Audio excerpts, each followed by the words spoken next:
안녕하세요. 백두산 금융연구소의 백두산입니다. 7월 19일 월요일 밤 9시 24분입니다. 이제 25분이 막 됐네요. 자, 미국장이 금요일날 살짝 하락 마감해줌으로 인해서 오늘 아시아장은 와르르 했죠. 1.2에서 뭐 한 1.5%, 2% 가까이도 빠진 데가 있네요. 홍콩 같은 경우. 낙폭이 좀 나왔고요. 지금 녹화하는 이 시간 유럽장은 뭐 급락을 하고 있습니다. 한 2.5에서 한 3% 정도 그렇게 급락이 나오고 있는 것 같아요. 자, 이제 슬슬 숫자들이 좀 격해지고 있는데, 숫자들이 좀 커지고 변동성이 좀 확대가 되고 있는데요. 이럴 때일수록 왜 이렇게 자빠지는지, 또 그리고 우리는 어떻게 대응을 해야 될지 조금 더 시야를 넓게 가져볼 필요가 있을 것 같아요. 그래서 지난주 복습부터 간단하게 좀 정리를 좀 하면서 넘어가 볼까 하는데요. 자, 지난주에 왜 시장이 자빠졌고 무슨 일들이 있었는지, 자, 우선은 코어 CPI라고 해서 CPI 물가지표가 발표가 됐죠. 근데 그게 이제 워낙 시장의 예상치보다 크게 나왔습니다. 그렇게 되니까 시장의 반응이 이제 인플레이션 우려가 나왔죠. 인플레이션 우려가 시장에 나오면서 다시 뭐 달러가 치솟고 조기 금리 인상에 관련된 이런 생각들을 사람들이 솔솔 했겠죠. 자, 근데 CPI 발표가 난 다음 날, 그리고 그 다다음 날, 이거래 연속으로 파월 의장이 나와서 시장을 안심시키려고 연설을 해줬습니다. 무슨 이야기 했던지는 대략적으로 기억나시죠?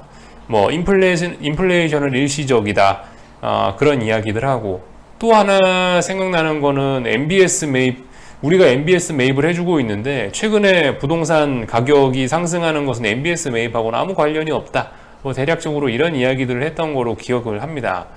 자, 하여튼 어땠나요? 그래서 파월 의장의 이거래 연속 그런 인플레이션은 일시적이다, 내가 다 해결할 거야 라고 했던 발언이 시장에 어떤 영향을 미쳤죠? 이번에는 코빼기도 이 말이 안 맥히고 있습니다. 그 효과가 없어요.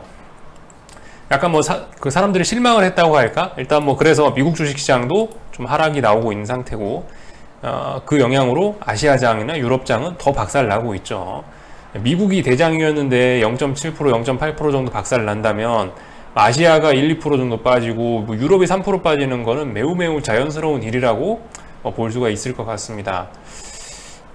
그래서 어쨌든 앞으로 이 남은 일정들, 제일 중요한 거는 말씀드렸다시피 7월 말에 모든 게 다 들어가 있다고요. 7월 말에 뭐 애플, 테슬라, 뭐 마이크로소프트, 아마존 이런 주요 기업들 실적 다 발표가 되고, 그와 비슷한 타이밍에 FOMC 회의에서 테이퍼링 논의를 할 거고요. 지금 시장이 긴축에 관해서 좀 이제 드디어 긴장하고 있는 모습들이 보이고 있죠. 그러니까 이제 그런 불확실성들이 FOMC 회의에서 해결이 될 거라고요. 좋게 됐든 나쁘게 됐든 하여튼 FOMC에서 그런 불확실성이 해소가 될 겁니다. 그런 부분. 또 그리고 제가 한동안 그 말씀을 안 드리고 있었는데, 그와 더불어서 그 미국 정부의 뭐 부채 한도 협상, 그게 아마 7월 말쯤이 또 아마 기간일 거예요. 그러니까 물론 그거는 중요한 이벤트가 아닙니다. 미국 정부 부채 한도 협상은 그건 그냥 정치적인 쇼에 불과한데요. 어쨌든 그래도 나름 채권 시장에, 금융 시장에 큰 영향을 미치는 이벤트이기 때문에 정치적 쇼에 불과하더라도 일단 뭐 그런 이벤트들이 7월 말에, 야, 하필이면 공교롭게도 7월 말에 모든 굵직한 이벤트들이 다 몰려있다라고 생각을 하시면 될 것 같습니다. 이런 이벤트들이 복잡하게 얽히고 설켜서 결과적으로 7월 말 이후에 어떤 움직임을 만들어낼 것 같은데, 그래서 지금 제가 이렇게 밑밥을 까는 이유는 지금 이렇게 막 급락을 하고 이런데요. 7월 말 그때까지 중요한 이벤트들이 모여있는 7월 말까지 너무 급락을 해버리게 되면 오히려 숏을 보시는 분들께 안 좋을 거다, 이런 이야기를 결과적으로 뭐 드리고 싶은 거고요.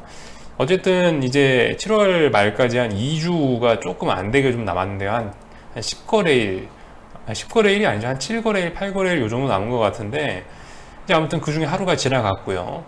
이 와중에, 그러니까 이 남은 7거래일, 8거래일 안에 이제 적당히 좀 시장이 좀 그만 빠지고 반등을 해준다면은 아무튼 그런 찬스들을 우리는 좀 숏 매집의 기회로 계속 활용하면 좋지 않겠냐라는 생각이에요.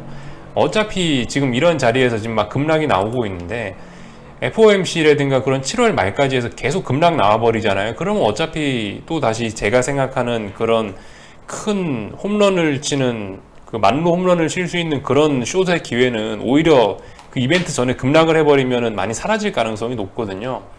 예, 어쨌든 뭐 큰 거를 노리시는 분들, 만루 홈런, 저처럼 계속 만루 홈런을 노리거나 큰 걸 기대하시는 분들은 어쨌든 그 지금 급락하는 거를 굳이 따라갈 필요는 없을 것 같다.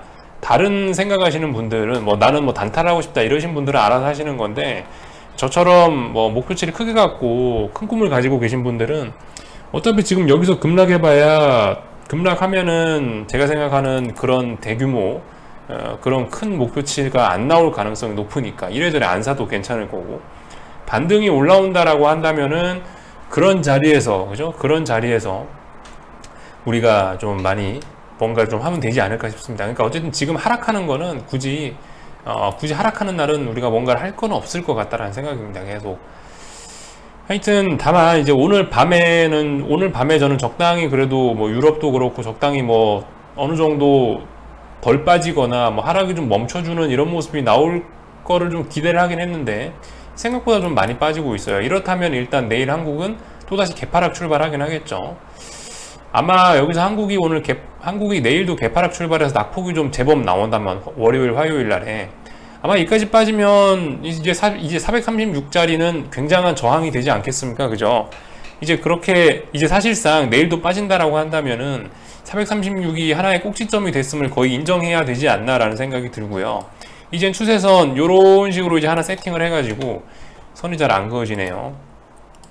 하여튼 추세선 요런 식으로 이제 하나를 고점과 고점을 연결한 추세선을 이렇게 하나를 세팅을 하셔가지고 이제 이렇게 해서 보시면 좀 되지 않을까 싶습니다. 이렇게 가팔라졌죠. 그러니까 이제 여기 어딘가 이 부근에 올라오면 이제 숏을 한번 잡아보는 이런 전략으로 나가는 게 좋지 않을까 싶습니다.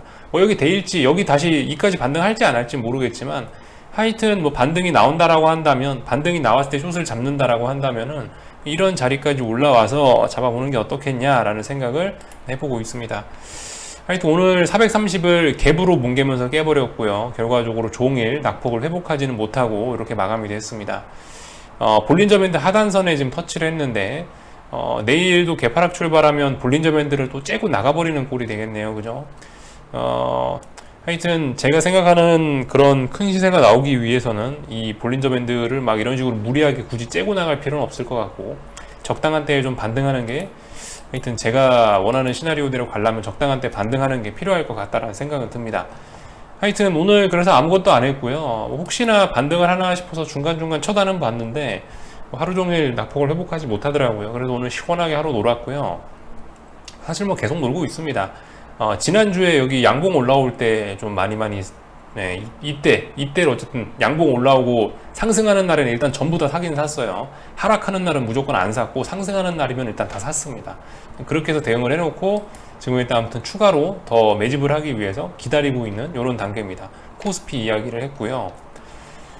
하여튼 뭐 그렇습니다. 그래서 뭐 이런 식으로 시세가 진행되고 있다 라는 점. 내일도 개파락 출발하긴 개파락 출발할 것 같은데 개파락 출발해서 볼린저 밴드 째면서 내일도 급락하면은 별로 좋지는 않을 것 같다라는 생각, 그 정도 하고 있고요. 아무튼 뭐 저는 계속 뭐 이런 생각 갖고 천천히 지켜볼 생각입니다. 삼성전자라든가 뭐 셀트리온 헬스케어라든가 코스피 대표 종목, 코스닥 대표 종목, 각각 대표 종목들이 아무튼 안 좋네요. 그죠? 모양들이 안 좋고요. 또 그리고 삼성전자 같은 경우는 뭐 이제 거의 뭐 그죠? 거의 역배열 되어 갑니다. 241선까지 얼마 안 남았어요. 삼성전자 이야기를 조금 좀 해볼까 하는데, 사실 삼성전자 이야기가 아니고, 안 그래도 참 이 얘기를 오늘 아침에 드리려고 했는데 영상 녹화하다가 까먹어가지고 이야기를 안 드렸는데요. 반도체 지수 한번 좀 살펴볼 건데, 여러분들 이게 반도체 지수가 이게 좀 맛이 좀 간 것 같아요. 반도체 지수가 물론 뭐 아직까지는 뭐 살아는 있습니다만은 암덩어리가 크게 좀 자란 듯한 모습이에요. 결과적으로 요날의 고점이 상당히 의미 있는 고점이거든요. 이게 언제 2월 16일 날 만들어놨던 고점이 굉장히 중요한 고점이에요. 반도체 지수, 필라델피아 반도체 지수입니다. 요렇게 올라왔고요. 요렇게 올라온 지수고 요 날이 중요한 고점이에요. 2월달 고점인데요. 사실 보시면은 결과적으로 이 다중 고점형을 만들어 버렸거든요. 거의 정도 뭐 완성했다고 봐야 될 것 같습니다. 이날 이 자리가 중요한 자리인데, 물론 고점을 높였었긴 했어요. 이때 언제? 4월 달에 고점을 높였었긴 했어요. 근데 결과적으로 뭐다? 결과적으로 이거 넘지 못하고 밀린 거 아니에요? 결과적으로 밀렸고, 이번에도 이 라인을 다시 안착을 하려고 했지만 결과적으로 어때요? 이번에도 밀렸죠. 결과적으로 이 자리를 넘기 위해서 한 번, 두 번 뭉태기로 몇 번이나 시도를 했는데, 물론 고점은 좀 높였습니다. 그렇지만 고점은 높였습니다만은 이게 사실상 이 저항을 넘지 못한 거죠. 예, 그래서 저항이 굉장히 무겁게 쌓였습니다. 저항이 굉장히 무겁게 쌓여가지고 지금 같은 경우는 오늘 밤에 이 자리가 아니죠. 저 금요일 날의 종가 지금 이 자리가 붕괴되는 게 굉장히 좀 치명적으로 다가올 것 같습니다. 뭐 이 정도, 그러니까 오늘 밤에 이 자리가 붕괴되면서 이 위쪽으로 이제 더 이상 올라오지 못한다면 이제 이 자리는 굉장히 무거운 저항으로서 반도체 지수도 이제 공격적으로 이제 뭔가 좀 숏을 해보실 분들은 충분히 해보실 수 있는 그런 가격대까지 내려오지 않았나 싶습니다. 그래서 아무튼 반도체 지수를 지금 보면서 느끼는 거는 고점 테스트가 너무나 훌륭하게 끝났다라는 점이고요. 이게 뭐 다이버전스 이런 것도 당연히 일어나고 있겠죠. 뭐 이격도 이런 거 보면은 켜보지는 않았는데 어쨌든 뭐 241선 같은 거 이렇게 올라오고 있는데 고점은 찔끔찔끔 높아질 테니까 이격도가 자꾸 어쨌든 아마 뭐 다이버전스 같은 거 발생 충분히 많이 했을 겁니다. 그런 상황에서 뭐 다중천장형 나오면서 중요한 지지선 붕괴시킨다면은 무너질 수밖에 없겠죠. 굉장히 좀 끝이 안 좋을 거예요. 하여튼 뭐 이런 모습들을 좀 살펴봤고요. 그래서 반도체 지수 지금 그 삼성전자 얘기하다가 반도체 지수 얘기한 거잖아요. 둘이 연관성이 있겠죠, 그죠? 반도체 지수 같은 경우 그나마 얘가 이렇게 우상향 해주고 고점과 저점과 저점이 미묘하게 높아지는 이런 상황이었음에도 불구하고, 근데도 이제 코스피에 있는 삼성전자라는 친구는 이미 뭐 역배열로 가고 있다라는 겁니다. 근데 이제 이 친구가 이제 중요한 저항 자리까지도 이제 오늘 밤에 막 붕괴시키고 본격적으로 무게중심이, 물론 이게 넥라인 붕괴까지 뭐 그런 거는 아니에요. 넥라인은 제가 봤을 때 여기라고 보시면 될 것 같아요. 이날 고점을 보시면 될 것 같아요. 이날이 이게 언제지? 이게 대략적으로 12월 9일쯤 됩니다. 이 자리가 12월 9일쯤 되는 고점, 이 자리가 넥라인이거든요. 아직 넥라인 붕괴시키고 이런 건 아니지만 지금 여기를 붕괴시킨다는 건 이 장차 추세가 붕괴될 가능성이 굉장히 높다라는 의미로 보면 됩니다. 근데 아무튼간 이렇게 그 고점에 대한 확인을 너무 멋지게 해놨고 중요한 자리까지 붕괴시키고 있으면은 삼성전자가 살아나기가 쉽겠냐라는 이제 요런 이야기를 한번 드려보고 싶은 거죠. 그런 상황이니까 시가총액 1등 종목이 역배열로 가려고 하고 있는데 이게 코스피가 잘 갈 수 있겠냐, 결과적으로 이렇게 한번 이야기를 좀 드려보는 거고요. 그럼에도 불구하고 어쨌든 어떤 중요한 이벤트들 그런 거는 앞으로 한 7거래일, 8거래일 뭐 거의 2주 가까이 남았으니까 그 전에 기회를 주면은 야금야금 그 기회를 활용해 보자 라는 이야기를 하여튼 뭐 계속 드려보고 있습니다. 그 와중에 오늘 환율도 그래요. 시가총액 1등 종목도 역배열이고, 그리고 결정적으로 환율 자체도 지금 보시면 오늘 1145원 돌파 한착했거든요. 1145원 돌파 한착하고, 그리고 지금 제가 녹화하는 이 순간 원달러 환율은 1152원, 53원을 갔다 왔습니다. 54원 갔다 왔네요. 54원, 그죠? 아주 신나게 가고 있습니다. 환율이 이렇게 오르고 시가총액 1등 종목이 역배열이고 반도체 지수가 그러면은 한국 주식시장이 이게 가기가 쉽지가 않겠죠. 이런 점들 좀 확인을 해보시면 될 것 같고, 제가 예전에 말씀드렸던 그 5가지 그런 포인트들이 결과적으로 지금 이제서야 좀 슬슬 나타나고 있는 것 같아요. 다만 이런 사인들이 나타난다고 해서 어쨌든 계속 너무 마음 급하게 따라가거나 그러진 말자, 이런 이야기를 드리고 있습니다. 저번에 말씀드렸던 5가지, 그죠? 달러 강세, 삼성전자 등의 약세, 미국과 중국 등의 뭐 통화 정책 어쩌고 저쩌고, 이 약간 긴축적으로, 약간 매파적으로 가고 있죠.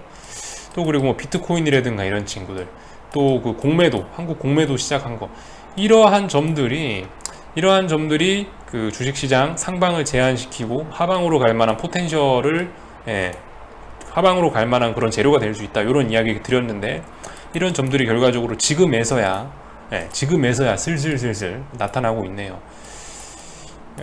그래서 아무튼 이런 모습들이 나오고 있습니다. 아무튼 저는 이 숏을 매집을 하고 있지만 그럼에도 불구하고 아무튼 계속 지나치게 너무 변동성이 확대되면서 급락은 바라지는 않고 있습니다. 말씀드렸다시피 천천히 천천히 좀 약한 불로 오랫동안 지속이 돼야 어떤 제가 원하는 목표치나 이런 게 아마 충족이 될 수 있을 것 같아서, 하여튼 내일 정도는 좀 개인적으로는 좀 개파락 출발했다가 양봉을 좀 보여주는 그런 모습이 나왔으면 좋겠다라는 생각 정도 하면서 구경해 보겠습니다. 네, 구경. 저는 아무튼 뭘 안 하려고요. 그리고 하여튼 참 오늘 유럽장 이야기인데 독일도 그렇습니다. 방금 전에 제가 이제 필라델피아 반도체 지수 보면서 이야기했던 것들, 결과적으로 독일장도 그렇거든요. 독일장도 보시면 독일장은 필라델피아 반도체하고 그림이 좀 다르긴 한데요. 아무튼 이 친구 같은 경우도 결국 6월 중순에 만들어놨던 이 의미 있는 고점을 이번에 넘지 못하고, 가야 될 자리에서 넘지 못하고 무너진 거거든요. 결과적으로 쌍고점을 만들어낸 겁니다. 쌍고점. 글쎄요, 뭐 이게 정확한 표현일지 모르겠지만 여기까지 좀 관점을 넓혀서 보면 삼산이라고도 할 수 있겠고, 아무튼 다중천장, 삼산 정도의 모양이라고 할 수 있겠고, 여기까지 치면은 그죠? 어쨌든 그래서 의미 있는 고점들이 계속 생겨나고 있다. 그리고 이 계속 말씀드린 지금 이런 식으로 대충 어떤 추세선들이 그어지고 있었죠. 이 라인 붕괴도 되기도 하고. 아무튼 이제 상방으로는 이 전 세계 증시가 확실히 제한적이라는 신호들이 좀 나오고 있습니다. 다만 그렇다라고 해서 지금 이렇게 급락을 하고 있지만, 말씀드렸다시피 이게 지금 진행 상황이 가만히 살펴보시면 아직 그렇게 치명적인 그런 자리들까지 붕괴시키진 않았어요. 예를 들면 독일장의 중요한 자리는 이런 자리가 될 겁니다. 여기 이날 고점 정도, 이런 자리들. 그 전까지는 그냥 이렇게 박스권 나올 수도 있어요. 네, 박스권 나올 수도 있고, S&P 같은 경우도 오늘 아침에 좀 자세히 말씀을 드렸지만, 최소 여기 있는 이 자리, 최소 여기 있는 이 자리는 붕괴돼야 그래도 조금 좀 의미가 있을 거라고 생각을 합니다. 여기 있는 지금 거는 이 라인 붕괴되기 전까지는 또 박스권일 수도 있어요. 물론 이제 저는 이제 지레 짐작으로 이거 이번에 추세 붕괴 가능성이 있다라고 이렇게 이야기는 드리고 있지만, 방금 5가지 이유를 들면서 그렇게 해서 이번엔 시장이 조정으로 끝나지 않고 좀 무너질 수 있다. 그리고 어떤 숏을 잡으시는 분들 말로 홈런 같은 거를 기대할 수 있다, 이런 식으로 말씀을 드리고 있긴 한데요. 아무튼 아직 그거는 확인은 되지는 않은 거잖아요. 그죠? 이런 라인들 붕괴시키기 전까지는 박스권이나 이런 모습 나올 수도 있다고요. 다만 이제 긴축 쇼크 이런 거 생각을 해보면은 붕괴시킬 가능성 높다, 이런 이야기 하는 건데, 아무튼 말씀드리는 게 지금 아직 확인된 건 없습니다. 막 급락은 하고 있는데요. 최근에 하도 많이 오르다가 이제 1, 2%씩 빠지니까 좀 가슴이 좀 철렁철렁 하신 분들 계실 수 있는데, 아무튼 그래 봐야 큰 그림으로 보면은 이제 자국이 조금 날까 말까 하는 정도라고요. 크게 보면요. 여기서 너무 우리가 마음 급할 필요는 없고요. 중요한 지지선들이 아직도 너무나 많습니다. 코스피 같은 경우는 430이란 정말 중요한 자리를 오늘 선제적으로 붕괴시킨 겁니다. 그죠? 그러니까 독일장, 예를 들어 미국 S&P 이 자리가 제 생각엔 430위에 해당되는 선인 것 같아요. 근데 오늘 붕괴시켰죠. 한국은 이미 먼저 붕괴시켰고 S&P는 아직 붕괴 안 시켰고, 이 정도 모습. 그리고 방금 말씀드렸다시피 독일장 같은 것도 어때요? 이 자리가 아마 430 정도에 이 자리가 430 정도에 해당되는 의미 정도를 가질 것 같은데, 아직도 그렇게 2%나 2%, 3% 가까이 빠지고 있음에도 불구하고 아직까지 붕괴시키지 않았죠. 그러니까 단지 이제 코스피 같은 이런 나라들은 신흥국이라서, 독일은 그래도 조금 한국보다 좀 선진국이니까 조금 반응이 좀 늦게 오는 거고, 한국은 먼저 오늘 430을 붕괴시킨 거고, 약간의 서로 간의 그 속도 차이, 위치 차이, 이런 게 조금 있다고는 생각을 하고 있습니다. 이런 모습들을 좀 살펴봤고요. 위안화 한번 정도 좀 보시면 좋을 것 같습니다. 그죠? 위안화도 중요하니까. 위안화 추세 전환 가능성 굉장히 높아지고 있죠. 이것도 다이버전스 나타나면서 여기서 저점들이 이렇게 높아지고 있고 계속 우상향하고 있습니다. 지금 자리가 어딘가요? 여기 이 자리죠. 지금 이 자리가 중요한 저항이에요. 한 번, 두 번 넘지 못했던 라인, 세 번째 도전하고 있습니다. 물론 이 라인을 돌파한착한다고 해서 이 큰 하락 추세가 끝나고 다시 위안화 약세 추세로 간다, 위안화 강세가 끝나고 위안화 약세로 간다라고 할 수는 없어요. 말씀드렸다시피 6.55 정도는 넘어줘야, 여기가 6.55인데 이 정도는 넘어줘야지 이 위안화 강세가 끝났습니다라고 그렇게 이야기할 수 있을 거라고요. 근데 이제 지금 최근 꼬라지를 보니까 이거 위안화 약세로 추세 전환 가능성도 충분히 있어 보인다라고 이렇게 먼저 말씀을 지레짐작으로 드리고 있는 이런 모습입니다. 일본 같은 경우는 오늘 넥라인까지는 아니고 하여튼 뭐 중요한 라인 정도, 직전 저점 정도 직전 저점 자리까지 내려왔네요. 근데 오늘 밤 미국 급락하고 이러면 일단 오늘 이 자리는 붕괴시키겠네요. 여기 있는 이 자리가 더 중요한 저항이 되겠습니다. 여기 고점대 있죠?